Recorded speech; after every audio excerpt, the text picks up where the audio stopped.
नमस्कार साथियों, मैं दिव्य रघुवंशी एक बार फिर से हाजिर हूँ एक ऐसा किस्सा लेकर जिसको सुनकर आपका सीना गर्व से चौड़ा हो जाएगा। आपको गर्व महसूस होगा। भारत पाकिस्तान युद्ध 1965 की पूरी कहानी आज की छोटी सी वीडियो में हम जानने वाले हैं, तो वीडियो को अंत तक जरूर देखें। साल 1965 का भारत पाकिस्तान का युद्ध अगस्त 1965 से सितंबर 1965 तक चला। इस युद्ध को कश्मीर का दूसरा युद्ध भी कहते हैं, क्योंकि सन 1947 के बाद पाकिस्तान ने कश्मीर को हथियाने के लिए दूसरी बार भारत पर हमला किया था, लेकिन भारत ने इसका मुंहतोड़ जवाब दिया और पाकिस्तान को युद्ध विराम करने के लिए राजी कर दिया। आज इस युद्ध से जुड़ी पूरी जानकारी हम आपको मात्र 5 मिनट में देने वाले हैं। युद्ध से पहले कच्छ के रण का विवाद। 1947 के विभाजन के बाद दोनों देशों के बीच कश्मीर मुद्दे के अलावा कच्छ के रण की सीमा का विवाद भी साथ साथ चल रहा था। कच्छ का रण गुजरात में स्थित है और यह एक दलदलीय और बंजर इलाका है। पाकिस्तान इसकी एक बड़े हिस्से पर अपना हक मानता है। अप्रैल 1965 में कच्छ के रण में पाकिस्तान ने जानबूझकर झड़प शुरू कर दी। पाकिस्तान ने इसे ऑपरेशन हजार्ड हॉक का नाम दिया था।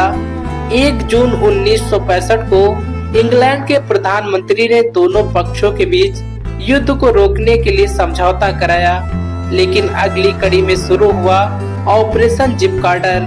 कच्छ के रण के झड़पों से उत्साहित होकर पाकिस्तान के राजनेताओं ने पाकिस्तान के राष्ट्रपति और सेनापति पर दबाव डाला कि वो कश्मीर पर हमले का आदेश दें। अपने नेताओं के कहने पर पाकिस्तान के सेनापति ने ऑपरेशन जिपकार्टर का आदेश दे दिया। इसका उद्देश्य भारतीय कश्मीर में विद्रोह को भड़काना था।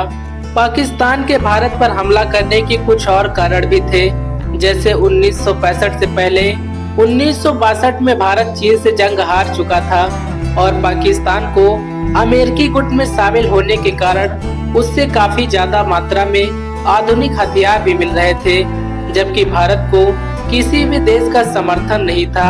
ऑपरेशन जिपकार्टर के तहत 5 अगस्त 1965 को पाकिस्तान के 25 से 30 हजार सैनिक कश्मीर के स्थानीय लोगों के कपड़े पहनकर भारत के कश्मीर में घुसे ताकि वहां के लोगों को भड़का सके।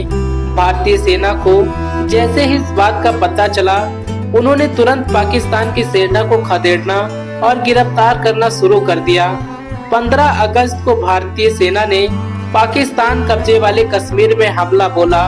28 अगस्त तक भारतीय सेना पाकिस्तान कब्जे वाले कश्मीर में 8 किलोमीटर अंदर तक घुस चुकी थी। भारत ने हाजी पीर पर अपना कब्जा कर लिया था।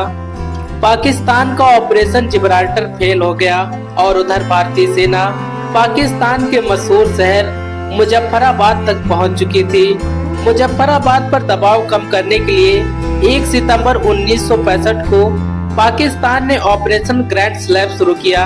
इसका उद्देश्य जम्मू और कश्मीर के प्रमुख शहर अखनूर पर कब्जा करके कश्मीर का भारत से संपर्क को तोड़ना था, ताकि मुजफ्फराबाद में लड़ रहे भारतीय सैनिकों तक संचार व्यवस्था रोकी जा सके।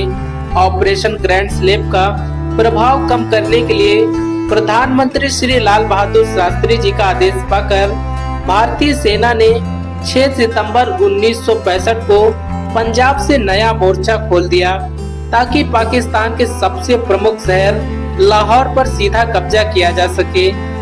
लाहौर पर कब्जे की सूचना सुनकर कश्मीर में लड़ रहे पाकिस्तानी सैनिक लाहौर को बचाने के लिए निकल पड़े। कश्मीर में पाकिस्तान का प्रभाव कम होने के साथ ही उसका ऑपरेशन ग्रैंड स्लैब भी फेल हो गया। लाहौर वाले क्षेत्र में पकड़ मजबूत करने के बाद भारत ने पाकिस्तान के सियालकोट पर हमला कर दिया। हालांकि इस अभियान में भारत को सफलता नहीं मिल पाई। उधर पाकिस्तान ने अमृतसर पर कब्जा करने के लिए खेमकरण सेक्टर पर हमला कर दिया। यहाँ पर भारतीय सेना और पाकिस्तानी सेना के बीच भयंकर युद्ध हुआ, जिसने पाकिस्तान की सेना को करारी हार का सामना करना पड़ा। इस युद्ध में पाकिस्तानी सैनिक के 200 से ज्यादा अमेरिकी टैंक ध्वस्त कर दिए गए। 100 से ज्यादा टैंकों को भारतीय सेना द्वारा डायरेक्ट ही नष्ट कर दिया गया था। भारतीय सेना के वीर अब्दुल हमीद पाकिस्तान सेना के 3 टैंक तबाह करके शहीद हो गए। यूएन द्वारा दोनों देशों पर युद्ध रोकने का दबाव बढ़ता जा रहा था। भारत युद्ध विराम के लिए तैयार था, लेकिन लड़ाई तब तक नहीं रुकी जब तक पाकिस्तान इसके लिए राजी नहीं हो गया। अंततः दोनों देश 22 सितंबर को युद्ध विराम के लिए राजी हो गए। 23 सितंबर की सुबह 3 बजे शास्त्री जी ने देशवासियों को संबोधित करते हुए युद्ध बंद होने की जानकारी दी। ताशकंद समझौता। युद्ध विराम के बाद जनवरी 1966 में रूस के ताशकंद में दोनों देशों का समझौता कराया गया, जिसके तहत दोनों देशों को एक दूसरे की जीती गई जमीन वापस करनी थी। शास्त्री जी ने जीती हुई जमीन वापस करने के लिए सीधा इनकार कर दिया, लेकिन बड़ी शक्तियों के दबाव में शास्त्री जी को मजबूरन इस समझौते पर हस्ताक्षर करने पड़े। इस समझौते के कुछ घंटे बाद ही उनकी दुखद मृत्यु हो गई।